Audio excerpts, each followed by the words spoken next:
কেউ একজন আমাকে আমাকে অনুরোধ করেছে, রিকোয়েস্ট করেছে, আন্টি আমার জন্য একটু প্রেয়ার করো, একটু প্রার্থনা করো যাতে আমার মন মতো চাকরিটা আমি পাই। যে চাকরিটা ও পেয়েছে তাতেও খুশি নয়, কেননা ওর স্যালারিতে ওর হচ্ছে না, ও সংসারেও কন্ট্রিবিউট করতে পারছে না, ওর আসা যাওয়াতে খরচা হয়ে যাচ্ছে। তো আমি যেন একটা ভালো চাকরি পাই। তো কথা হচ্ছে আমি কি করে বলবো, আমি তো প্রার্থনা করে আমার নিজের কর্মই বদলাতে পারি না। আমি ওর কর্ম আমি কি করে বদলাবো? কর্ম না বদলালে তো চাকরি বাকরি বা যেটা পাওয়ার ইচ্ছে সেটা তো এফেক্ট। আমার জীবনে যদি কজ না থাকে আমি কি দিয়ে কিনবো আনন্দটা? তো আনন্দ কেনার জন্য, পছন্দ কেনার জন্য, ভালোবাসা কেনার জন্য, সম্মান কেনার জন্য পয়সা থাকা দরকার, আর সেই পয়সাটা হচ্ছে কজ। তো আমি প্রার্থনাটা কিভাবে করছি? চাকরি পাক কী করে করবো? আমার তো সেই ক্ষমতা নেই।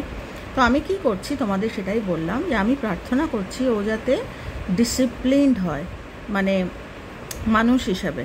তো কিছু পেতে গেলে কিছু করতে হয়, কিছু অ্যাকশান নিতে হয়। তো আমি ওর জন্য প্রার্থনা এভাবে করছি যেন ও যেন মারাত্মক ডিসিপ্লিনড হয়, আর জীবন থেকে একটা কথা হচ্ছে না হচ্ছে না হচ্ছে না, এটা হচ্ছে না ওটা হচ্ছে না, এইটা যেন সরিয়ে দেয় মন্ত্রের মতো। তো এই দুটো মন্ত্র যদি ও করে, তো ওকে আমি এটা আগামী দিনে ওর সাথে আমি শেয়ার করব কিছুদিন প্রার্থনা করার আগে, যাতে ও ডিসিপ্লিনড হয়। তো লোকে জিজ্ঞেস করতে পারে ডিসিপ্লিনড হলে চাকরি পেয়ে যাবে। ডিসিপ্লিনড হলে চাকরি পাবে কিনা বলতে পারবো না। ডিসিপ্লিনড হলে ভোরবেলা টাইম মতো, ভোরবেলা অনেকে উঠতে পারে না, আমি ভোরে উঠতে পারি না, কিন্তু বডি অ্যালার্ম সেট করা, ডিসিপ্লিন ওটাই নিয়ে আসা জীবনে। আমার ইচ্ছে, আমার ডিজায়ারটাই হচ্ছে আমার আসল কজ, যে আমি কী ভাবনা করছি। আমি রাত্রিবেলা যখন ঘুমাতে গেলাম বলে গেলাম আমার শরীরকে, যে বডি অ্যালার্ম ফিক্স করে গেলাম, বাইরের অ্যালার্ম না, বডি অ্যালার্ম ফিক্স করে আমি সকাল 7টায় উঠবো।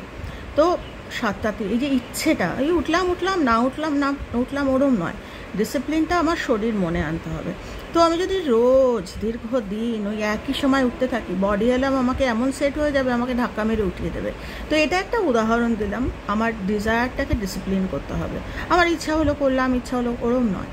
তো এটার জন্য আমি প্রার্থনা করছি, যে চাকরির জন্য তো আমি করতে পারবো না।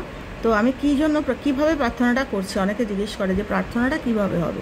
প্রার্থনা হবে মানুষটা যেন কানেক্ট করে, মানুষটা যেন কজে থাকে, কেননা কজ ছাড়া ইচ্ছা করলেই তো আর হয় না।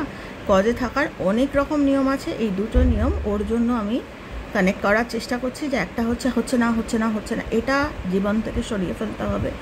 আর হচ্ছে না কথাটা বলবো না। আদৌ যদি কিছু না হয় তাহলে সেখানে চেঞ্জ অফ প্রার্থনা বা চেঞ্জ অফ মাইন্ডসেট, যে আজকে হয়নি তো কী হয়েছে, আমি আবার চেষ্টা করবো, আবার হবে। তো এইটা।